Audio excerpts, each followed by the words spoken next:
Hey, what is up, YouTube? And for the Halloween special of Rachel Random Reacts, we are going to be reacting to Spongebob Squarepants Graveyard Shift. Time to stand against those that are damned. Now, 8 o'clock. So long, suckers. I've got a hot date. And that is me at the end of every day of retail. With a little lady, and her name... I'll have a Krabby Patty Deluxe and a... And this is no exaggeration. No jokes.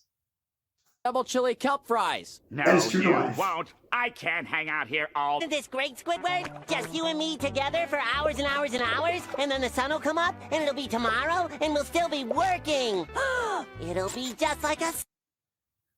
And I would make a joke about how SpongeBob is way too excited to be working the graveyard shift, but that's basically me because I'm also a night owl. So if I'm working graveyard shifts to be incredibly easy. Please hit me as hard as you can.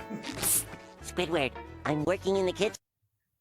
And that reaction for Squidward, yeah, that's pretty much spawn for anyone who's been in retail for way too long.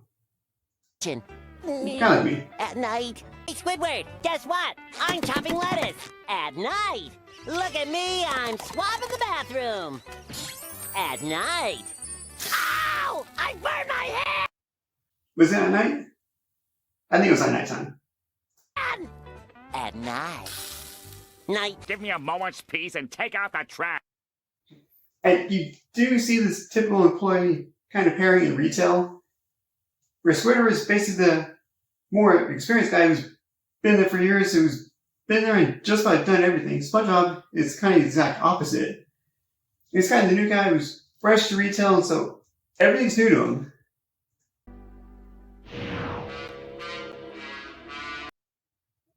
And yes, when you're working the graveyard shift in a theme park, the whole park just looks like this for some reason. For the Krusty Krab!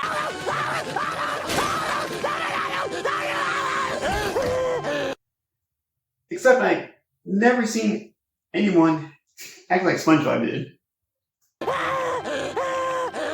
It was all over the news. Tell me. No, I probably shouldn't. It would ruin the night shift for you. What happened? You... Yeah, Squidward knows what he's doing. Yeah, I get what he's doing. He's just inventing a scary story just to scare the new employee. Though, my theme park, yeah, you don't have to make up a scary story. Because the whole place is haunted. Flinging, the flash, springing, ringing, the crash, dinging, Yes, the hash-slinging slasher. Yeah, I love his reactions because he's taking fun out of this one. And yeah, he's kind of right. Or like this, or this, or this. But what about this, or this, or this, or this, or... Except he wasn't a sponge. So? So it didn't grow back! And he got hit by a bus. And at his funeral, they fired him. So the one thing Squidward got wrong about that, yeah, they don't fire at your funeral. They just hire a replacement. There are 3 signs that signal the approach of the hash-slinging slasher. First, the lights will flicker on and on. Yeah, if all the ghost stories I've heard about my job, none of them have 3 signs to look for. Yeah. Next, the phone will ring and there will be nobody there. And finally... I actually did get a phone call from no one when I was closing out one night. So yeah, that is actually kind of spot on. He slowly approaches the counter.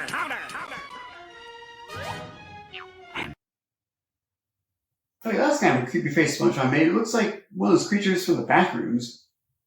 You know what he does next? What? You really want to know? What? Are you sure you want to know? What does he do? He gets you! Yeah, Squidward is an absolute legend of storytelling. Gotta give him props. That's horrifying. SpongeBob! And yeah, that is a nice fine detail that the animators put in with that, I think, owl thing in that tree. Yeah, 'cause in the middle of the night, all the wildlife in the park that I work at, oh yeah, they come out. And sometimes they invade our stores.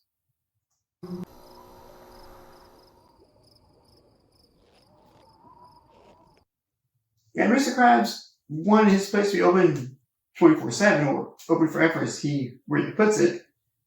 You would have to hire more employees to be able to accommodate the business need, because you can't have your employees literally working 24/7, because that would violate all sorts of DOL laws.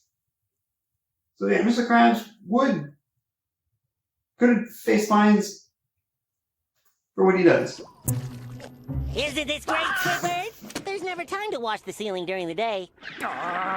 Open 24 hours a day. What a... So SpongeBob, were you trying to get back at Squidward for scaring you earlier? SpongeBob, I'm not doing this. Calm down. Calm down. Ooh, it's just getting real for them. The walls will ooze green slime. And funny thing about the walls oozing green slime in this episode, at one of the stores I worked at, I sadly did encounter something similar to this, because in the back area behind my store that led up to the stockroom, it was a wooden flight of stairs that you had to go up to get into the stockroom.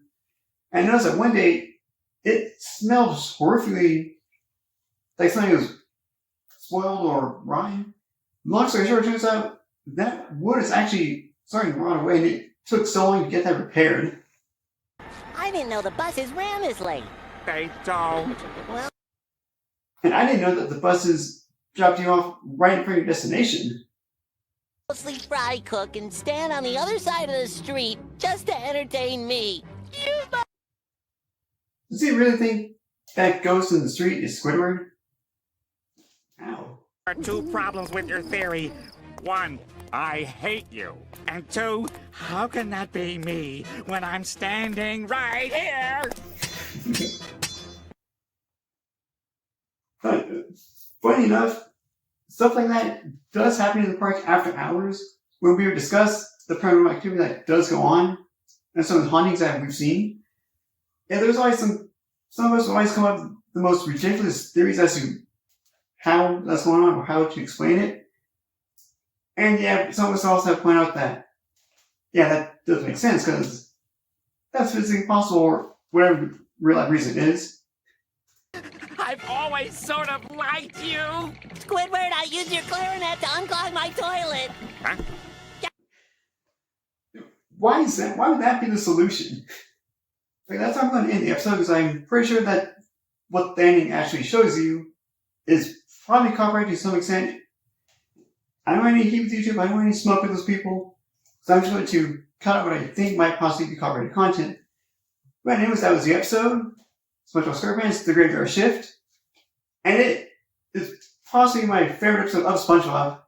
Mainly because that ghost story turns out to be true. And I did kind of have an experience similar to this back this past summer. It's just this one guest who, nothing about this guest seemed normal, like, at all. Because I helped out this group of guests, and they took the items, they're on their way, and the person lying behind them was just this little blonde girl, and the only thing that she said to me was this statement I still remember to this day. What kind of knives do you have? And I was just so confused and dumbstruck. I had no idea what she was talking about.